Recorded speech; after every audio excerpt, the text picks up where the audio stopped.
When I first inherited my grandfather's farm, I never imagined that the sprawling green fields, the rustic barn, and the quiet streams running across the property would become a battleground between myself and an overly ambitious homeowners association.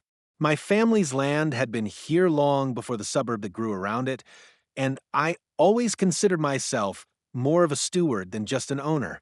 I kept the fields in order, maintained the fencing, and welcomed hikers or neighbors who wanted to enjoy the view, so long as they respected the property lines. But over time, the encroachment of the HOA from the nearby development became more noticeable. First, it was small things: residents wandering into the pasture for shortcuts, children biking along the dirt paths, and homeowners complaining about the sight of livestock grazing as if it ruined their pristine neighborhood aesthetic. But then the complaints shifted to demands, and demands became actions. I came back from a business trip one week to find heavy machinery tearing into the northern fields of my farm, and after speaking with the construction crew, I nearly thought I was hallucinating. The HOA board had apparently passed a vote to extend the community amenities by building what they referred to as a private runway for the use of the neighborhood's more exclusive residents. They hadn't asked me. They hadn't purchased the land. They hadn't gotten approval from the local county. They had just barged in, torn through my crops, and started laying down asphalt as if they owned the place. The nerve of it would have been astounding if it weren't so illegal. Standing on the edge of my property with dust blowing in my face, I almost laughed at the insanity of it. But my laugh had more than a little edge to it, because what the HOA had no idea about, what they were about to learn in the most humiliating way possible, was that the farm they thought was nothing more than unused land happened to belong to the sitting director of the Federal Aviation Administration. And if there was one thing I knew how to deal with, it was unauthorized construction of an airstrip. My first move wasn't anger, even though my blood was boiling at the thought of bulldozers ripping through soil my grandfather had worked with his bare hands. Instead, I did what I always do: observe, record, and document. I took photos of the equipment, the encroachment lines, the property damage, and the people working. I asked the foreman if he had the required permits for airfield construction, and his dismissive chuckle told me everything I needed to know. He handed me a flimsy piece of paper that looked like a community approval vote signed by the HOA president and a couple of residents. That was their authorization, some neighborhood popularity contest vote, as if federal airspace regulations were as casual as deciding what color to paint a fence. I politely handed it back and told him that what they were doing was a violation of not only my property rights, but also multiple sections of the U.S. code. He shrugged, muttered something about lawyers handling it later, and got back into his truck. That was the moment I knew this wasn't going to be a simple cease and desist. They thought they could bulldoze me into submission because, in their eyes, I was just a farmer. What they didn't realize was that I spent more time in Washington, D.C. than on the farm, and I had entire departments reporting to me. I didn't need to hire a lawyer to fight them. I could shut their project down with one phone call to the FAA compliance office. Still, I wanted to do this by the book. I filed a formal complaint with the county, reported the unauthorized construction to the FAA's Airport Certification Division, and placed calls to the state's Department of Transportation. Within 48 hours, inspectors were scheduled to come. But while I waited, I took a more personal approach. I went to the next HOA board meeting unannounced. The looks on their faces when I walked in wearing a suit and carrying a federal identification badge were priceless. Their president, a smug man named Charles, cleared his throat and tried to act like nothing unusual was happening, even welcoming me as if I were a guest instead of the landowner they were actively trespassing against. When I calmly placed photos of their illegal construction onto the table, he tried brushing it off, saying, "Well, technically the community voted to expand our amenities, and the runway benefits everyone here." I leaned forward, tapped my badge, and said, "You just built an illegal airstrip across federal airspace jurisdiction, and you did it on land you don't even own. Do you have any idea who you're talking to?" The silence that followed was delicious.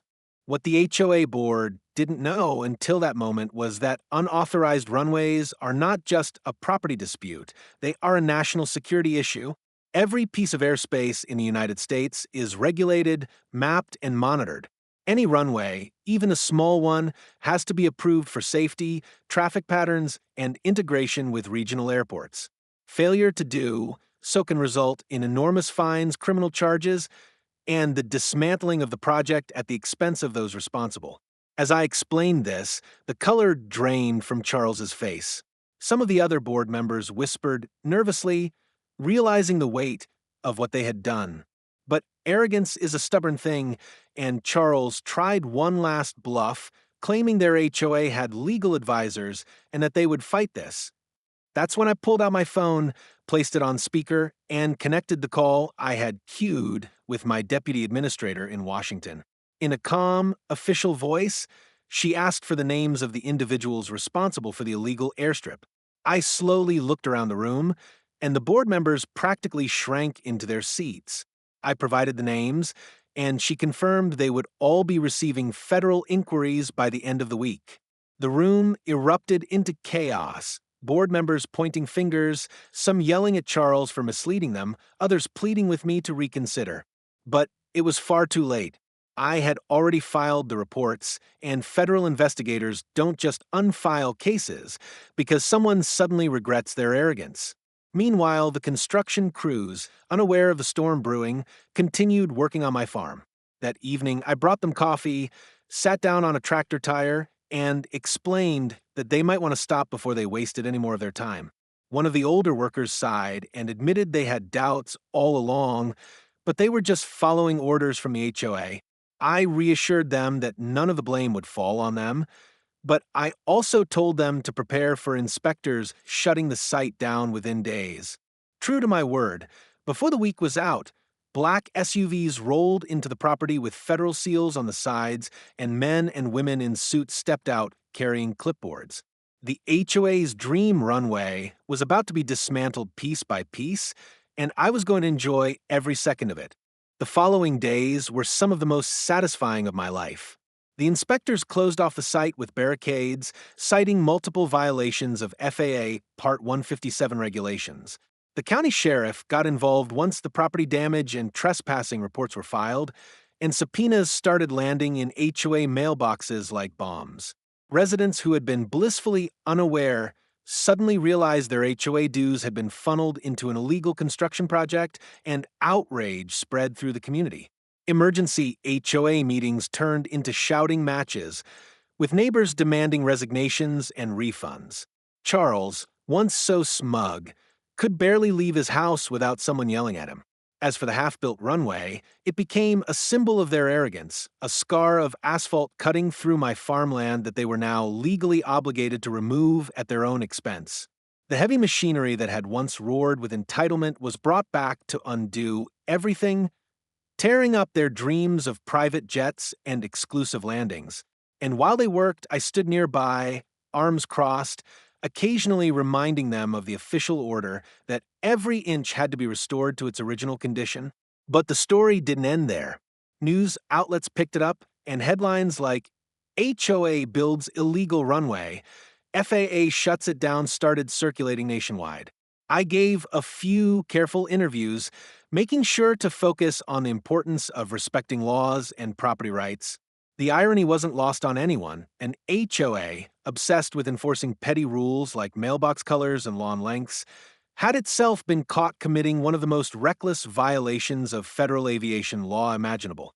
In the end, justice wasn't just about shutting them down, it was about making sure everyone saw the consequences of arrogance and overreach. When the last traces of asphalt were removed and my fields were reseeded, I took one last walk across the land at sunset. The farm was quiet again, just as it had been in my grandfather's time. I smiled, thinking about how proud he would have been that I stood my ground, and though the HOA would surely find new ways to stir up trouble, they would never forget the day they tried to build a runway through my farm and discovered too late that the man they messed with was the director of the Federal Aviation Administration.